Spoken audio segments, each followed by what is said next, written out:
kembali melanjutkan pembahasan kita tentang terakhir apa ya? Hal-hal yang tidak membatalkan puasa. Yang pertama apa? Junub. Ya. Yang kedua mencium atau apa? Ya, atau hal-hal lain selain jima. Kemudian selanjutnya mandi atau apa mengguyur kepala karena agar untuk menjadi lebih segar atau karena panas. Kemudian selanjutnya berkumur-kumur dan istinsyak, tetapi tidak boleh berlebihan. Dikhawatirkan masuk ya ke dalam rongga mulut sehingga membatalkan puasa. Kemudian yang kelima, mencicipi makanan. Ini mencicipi bukan beberapa sendok ya, tetapi hanya di ujung lidah, dan itu pun tidak ditelan ya, kemudian dikeluarkan kembali, hanya ingin mengetahui rasanya apa kurang asin atau seperti apa. Tetapi kalau dikhawatirkan takut tertelan ya maka tidak dilakukan, karena ini makruh ya, tidak membatalkan puasa namun dimakruhkan karena bisa menyebabkan batalnya puasa. Lalu yang keenam dari hal-hal yang tidak membatalkan puasa walaupun ini diperdebatkan oleh para ulama adalah berbekam atau hukum yang lain yang disamakan dengan bekam adalah donor darah. Berbekam atau donor darah atau hal yang semisalnya.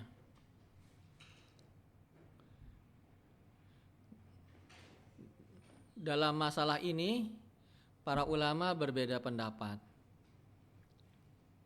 Yang pertama, pendapatnya Imam Ahmad menyatakan bahwasannya berbekam itu membatalkan puasa. Dalilnya adalah hadis yang diriwayatkan oleh Imam At-Tirmidzi dan Abu Dawud. Rasulullah bersabda, "Aftarul hajimu wal mahjum." Orang yang berbekam dan orang yang membekam dan yang dibekam itu batal puasanya. Ya, orang yang membekam dan yang dibekam batal puasanya. Maka dari hadis ini apabila dibekam atau membekam maka puasanya batal.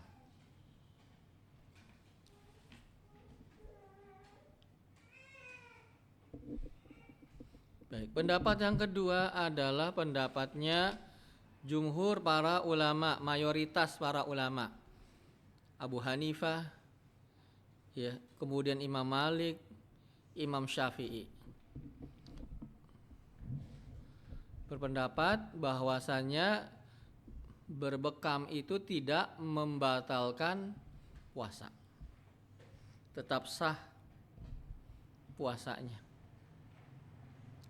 Berdasarkan hadis yang diriwayatkan oleh Imam Al-Bukhari, Abu Dawud dan At-Tirmidzi. Ya. Bahwasanya Abdullah bin Abbas beliau pernah menuturkan anna Nabiyya sallallahu alaihi wasallam ihtajama wa huwa shaim.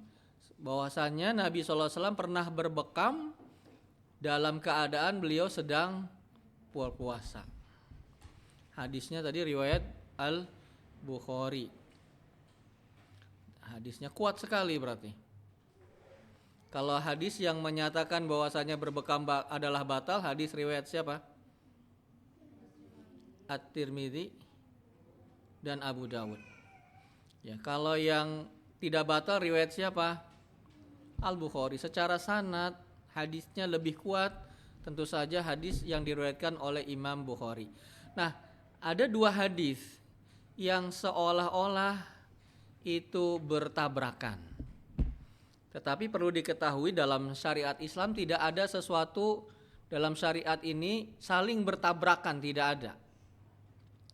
Ya, yang ada kesannya, terkesan berbeda, ya, atau berbenturan. Tetapi hakikatnya tidak ada dalam agama Islam itu sesuatu yang saling, kalau bahasa ilmiahnya, kontradiktif, saling bertentangan.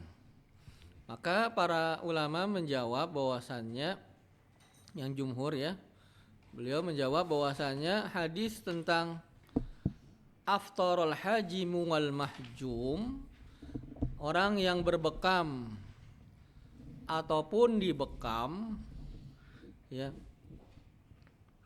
itu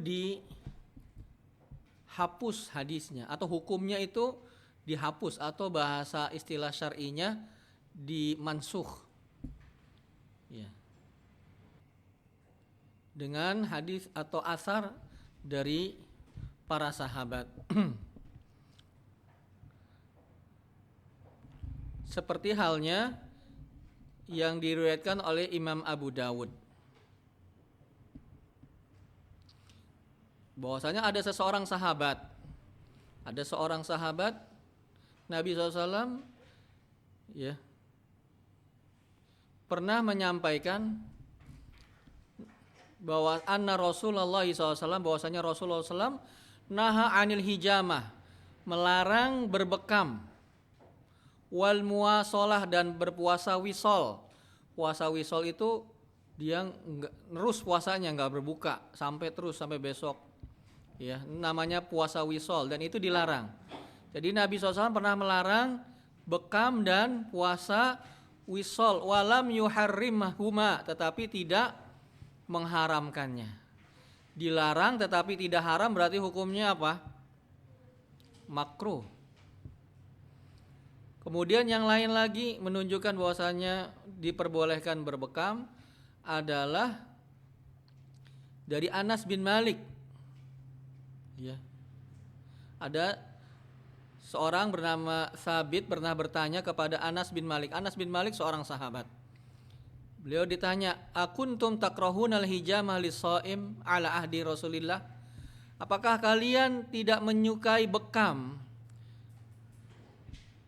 bagi orang yang berpuasa di zaman Nabi sallallahu alaihi wasallam? Maka Anas bin Malik mengatakan, la illa min ajli du'fi, tidak kecuali menyebabkan lemas atau lemah. Ya. Jadi dari dua pendapat para ulama ini, Allahu a'lam bishawab, maka bekam tidak membatalkan puasa.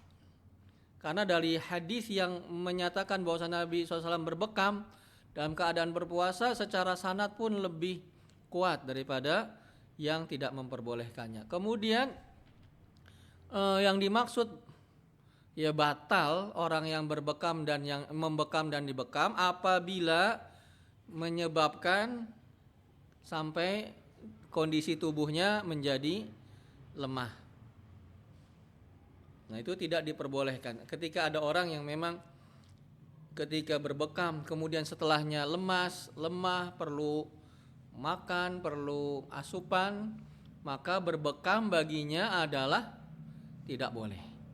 Tetapi bagi orang-orang yang setelah berbekam nggak ada masalah, seperti biasa saja, maka ini tidak membatalkan puasanya. Jadi Allahu a'lam bishawab, bekam, ya, tidak membatalkan puasa kecuali apabila menyebabkan lemah atau lemas. Kemudian yang ke berapa? Ketujuh, memakai celak. Celak itu yang dipakai di mana? Di mata, ya. Pakai celak. Yang ketujuh, yang kedelapan disuntik.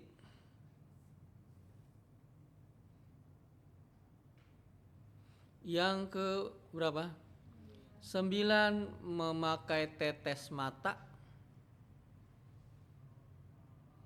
kecuali tetes matanya masuknya ke mulut, ya. Kalau ke mata ditetesin ya tidak batal, tapi kalau tetes mata ditetesin ke mulut maka batal ya. Kemudian yang ke berapa? 10, mencium bau. Ya.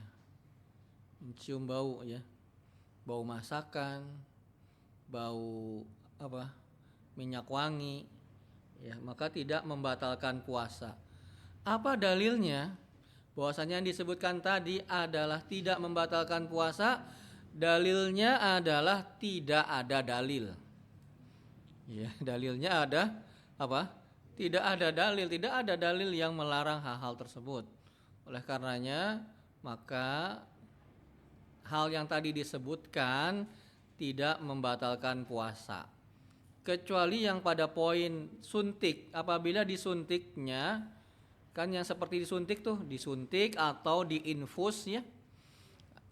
Apabila suntikannya atau infusnya bukan makanan tapi obat ya, maka tidak membatalkan puasa. Tetapi suntikannya atau infusnya adalah pengganti dari makanan, maka membatalkan puasa. Itu catatan pada poin suntik atau infus. Lagi pula kalau infus, biasanya seseorang kalau diinfus berarti apa? Sehat apa sakit? Sakit. Kalau sakit diinfus tidak atau bukan sakit yang ringan. Paling tidak sakitnya sedang sampai parah ya. Kalau sakit ringan kan tidak diinfus kan. Kalau nanti ada pembahasan tersendiri tentang orang sakit, dan kita bocorkan bahwasanya orang yang sakit ya apabila ada rinciannya bisa memudaratkan dirinya maka tidak berpuasa gitu ya. Jadi kalau suntikan, misalnya suntikan vaksin ketika bulan puasa, maka apakah membatalkan puasanya? Tidak. Ya. Baik. Nah itu sampai poin yang ke-10. Poin yang ke-11 yang tidak membatalkan puasa adalah bersiwak atau apa yang disamakan hukumnya dengan siwak, sikat gigi. Ya. Ini tidak membatalkan puasa. Walaupun ya ada para ulama yang memakruhkan bersiwak ketika puasa di siang hari. Maka dimakruhkan. Sebagian ulama memakruhkan bersiwak di siang hari bagi orang yang berpuasa. Dalilnya adalah hadis la khuluful famim shaim atyabu indallah min rihil misk. Sungguh bau mulut orang yang berpuasa lebih dicintai oleh Allah daripada minyak kasturi. Nah, kalau bau mulut orang berpuasa ketika dia bersihkan atau digosok giginya, maka hilang bau tersebut. Maka menghilangkan keutamaan dari orang yang berpuasa, maka makruh menurut sebagian ulama. Tetapi Allahu a'lam bishawab, yang dimaksud bau mulut itu bukan berasal dari gigi, tetapi berasal baunya adalah dari perut yang kosong. Oleh karenanya Allah a'lam bishawab, pendapat yang kuat adalah siwak diperbolehkan secara mutlak dan tidak dimakruhkan.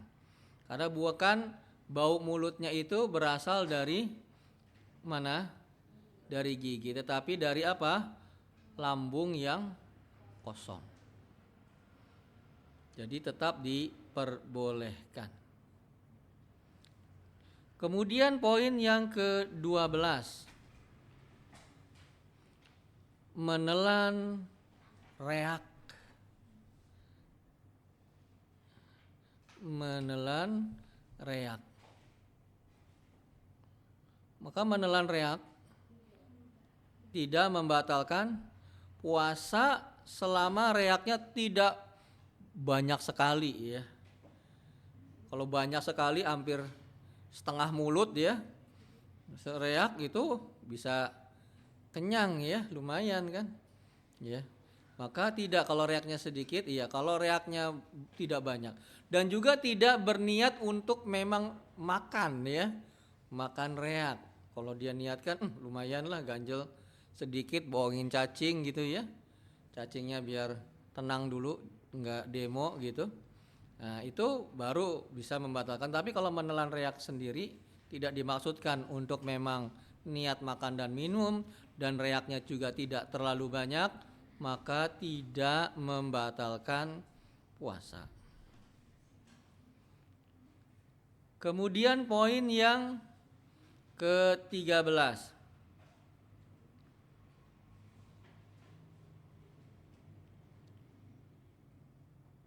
menelan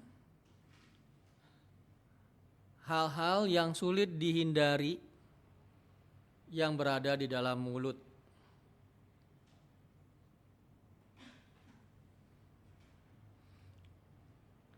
Seperti apa? Sulit dihindari ini, ada di dalam mulut kita, tapi kita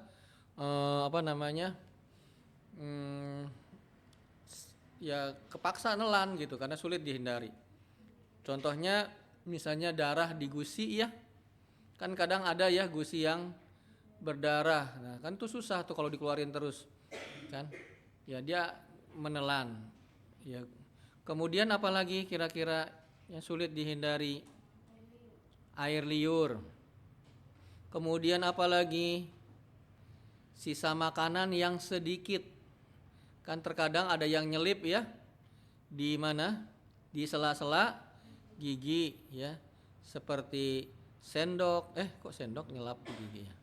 Enggak ya, suatu makanan yang kecil sedikit gitu ya, lidah kita gosok-gosok ke gigi, ada makanannya dan tertelan. Nah itu sesuatu yang sulit kita hindari ya, terutama bagi giginya yang ompong dan renggang.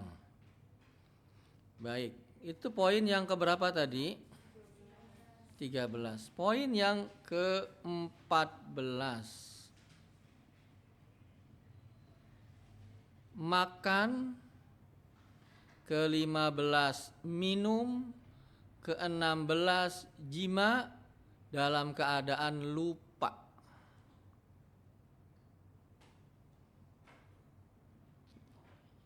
Sudah kita bahas ya dalam pembahasan yang membatalkan puasa. Nah kalau melakukan hal-hal tadi lupa, maka apa?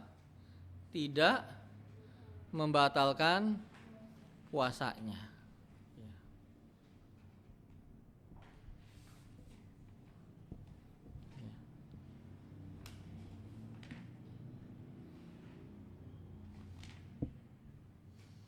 Baik, selanjutnya poin yang ke-17. Muntah tidak disengaja. Ya. Muntah tidak disengaja, kecuali menyengaja muntah, maka itulah yang membatalkan puasanya. Apabila tidak, ya seperti seorang ketika lewat kemudian mencium bau tertentu akhirnya mual dan kemudian muntah, maka dia tidak batal puasanya. Sebagaimana Nabi SAW bersabda, man dhara'ahul qai falaisa alaihi qada. Barang siapa yang tidak sengaja muntah maka tidak mengkodok puasanya. Dalam artian tidak batal. Man istaqa'a amdan falyaqdi. Barang siapa yang sengaja muntah maka dia mengkodok, berarti batal. Nah itulah di antara hal-hal yang tidak membatalkan puasa. Ada berapa poin tadi? 17 poin yang tidak membatalkan puasa.